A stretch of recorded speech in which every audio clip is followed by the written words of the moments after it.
جی معزز سامعین کرام السلام علیکم۔ آج ہم مولوی نذیر احمد کے مشہور ناول مراۃالعروس کے فن اور فکر کے حوالے سے بات کریں گے۔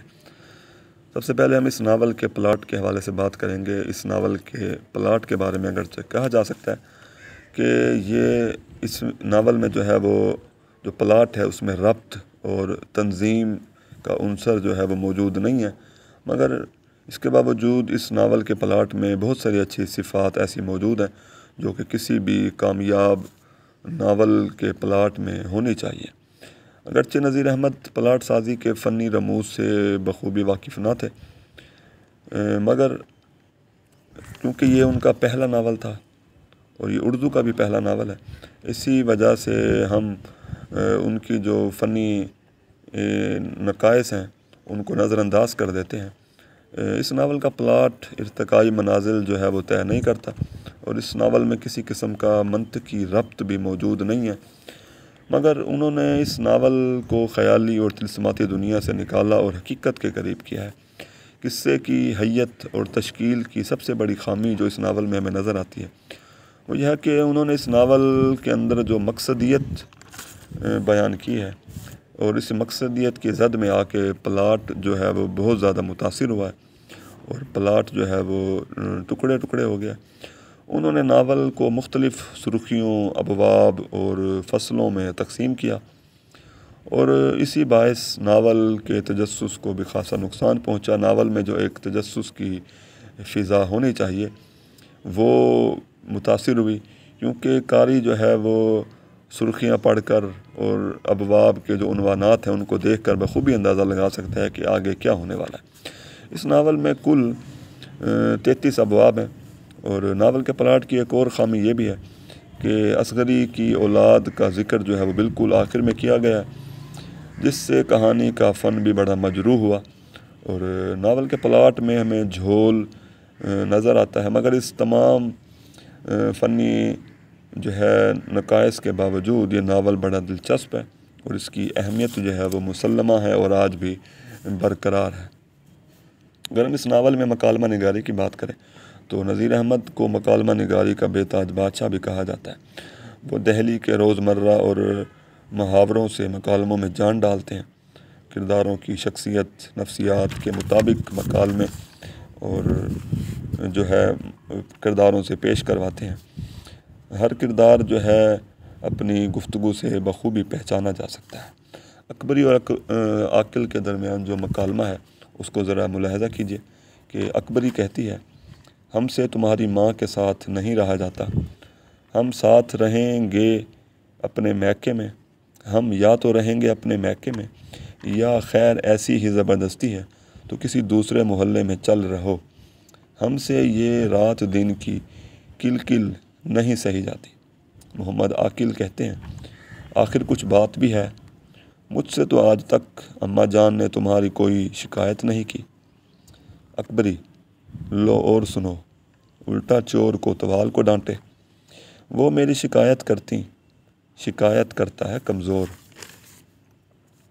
اس کے علاوہ سلطانہ بیگم اور شاہ زمانی بیگم کا مکالمہ جو ہے وہ سماعت کیجیے۔ سلطانہ بیگم، باجی اماں، کیا کروں مہینوں سے استانی کی تلاش میں ہوں، کہیں نہ ملی۔ شاہ زمانی بیگم، اوئی بوا، تمہاری بھی وہی کہاوت ہے، ڈھنڈورا شہر میں بچہ بغل میں، خود تمہارے محلے میں مولوی محمد فاضل کی چھوٹی بہو لاکھ استانیوں کی ایک استانی ہے۔ اگر اس ناول کے اسلوب کی بات کریں تو یہ ناول جو ہے وہ بیانیہ ناول ہے، اس کا اسلوب اور زبان بڑی سادہ اور رواں دواں ہے، جس میں الفاظ کا بڑا وسیع ذخیرہ ہے۔ نذیر احمد کو روزمرہ محاورے زبان و بیان کا بادشاہ مانا جاتا ہے اور ان کی زبان بڑی سادہ ہے۔ ایک جگہ پہ لکھتے ہیں، بیاہ صرف یہی بات نہیں کہ رنگین کپڑے پہنے مہمان جمع ہوئے، مال و اسباب اور بلکہ بیاہ سے نئی دنیا شروع ہوتی ہے۔ حقیقت پسندی جو ہے وہ ان کے ناول کا ایک خاصہ ہے، ان کے اسلوب کی ایک اہم صفت ہے، تو ان کا جو نثری آہنگ ہے وہ بڑا پرجوش ہے، اس میں ہمیں خطیبانہ شان بھی نظر آتی ہے۔ ایک جگہ پہ لکھتے ہیں، اگر خدا کے سوائے دوسرے کو سجدہ کرنا ہوتا تو پیغمبر صاحب فرماتے ہیں کہ بی بی کو حکم دیتا کہ اپنے میاں کو سجدہ کیا کرے۔ اس کے علاوہ جزیات نگاری کی بات کریں تو معلوم ہوتا ہے کہ ان کا مشاہدہ بڑا وسیع ہے، قلم بے پایہ ہے، جو کسی بھی چیز کے بارے میں جب وہ بات کرتے ہیں تو اس کی تفصیلات بڑی روانی سے بیان کرتے چلے جاتے ہیں۔ ایک جگہ پہ لکھتے ہیں، تم محمودہ سے بخوبی واقف ہو، 2 برس سے تمہارا اس کا ساتھ رہا، سچ کہنا، شرم، لحاظ، ادب، قاعدہ، نیک بختی، ہر کام کا سلیقہ اور ہر طرح کا ہنر، پڑھنا، سینا، پرونا، پکانا، نہیں وہ لڑکی کچھ خدا نے ہمہ صفت پیدا کی ہے۔ اس کے علاوہ اگر ہم بات کریں کہ ان کی نذیر احمد کے ناول کی زبان کی، تو انہوں نے عورتوں کی زبان کو بڑی خوبی سے بیان کیا ہے، یعنی ان کو عورتوں کی زبان پر بڑی مہارت حاصل ہے۔ ایک جگہ پہ لکھتے ہیں، ان سے ملے میری جوتی، ان سے ملے میری بلا۔ اس کے علاوہ انہوں نے عورتوں کے زیورات اور دلی میں پکنے والے کھانوں کی تفصیلات بھی بڑی خوبصورتی سے پیش کی ہیں۔ ایک جگہ پہ لکھتے ہیں، ناک میں نتھ اور کیل، ماتھے کا ٹیکا، جھمر، بنیاں، کانوں میں بالی، پتے چڑھاؤ اور سادے، جھپکے کے بالے، کان کے جھالے، مرکیاں، بجلیاں، کرن پھول، جھمکے۔ کھانوں کے ذکر کے بارے میں لکھتے ہیں، شیخ کے پسندوں کی شامی، گولیوں کے کوفتے، معمولی پلاؤ، قورمہ پلاؤ، کچی بریانی، نور محلی، زردہ، متنجن، سموسے، میٹھے سلونے، کلمی بڑے، دہی بڑے۔ تو ان کے اس انداز سے معلوم ہوتا ہے کہ انہوں نے اس ناول میں دہلوی تہذیب اور ثقافت کی بھی بخوبی جو ہے وہ عکاسی کرنے کی کوشش کی ہے۔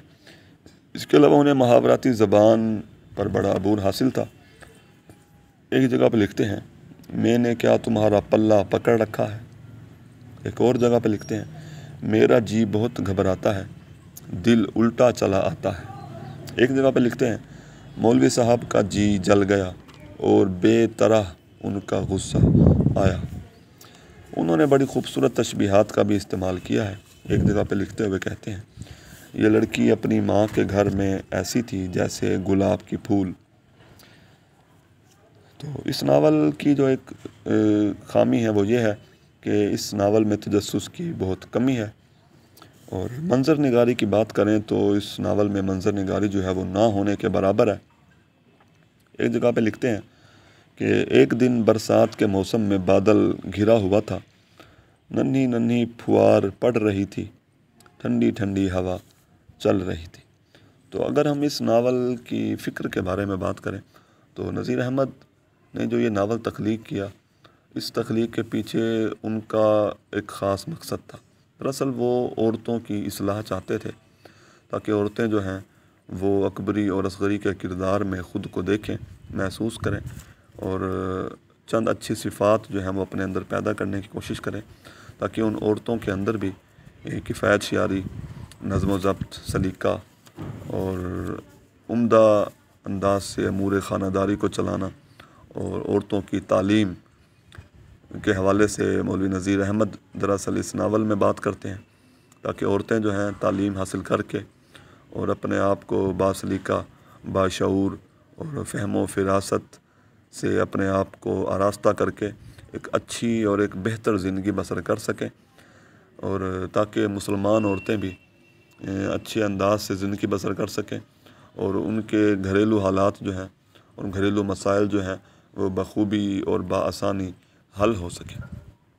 تو دراصل یہ ناول ایک اصلاحی مقصد کے تحت تخلیق کیا گیا تھا، اور اس تخلیق کے پیچھے جو ان کا سب سے اہم مقصد تھا وہ عورتوں کی امور خانہ داری اور ان کی تعلیم و تربیت کی طرف ان کو راغب کرنا تھا۔ شکریہ۔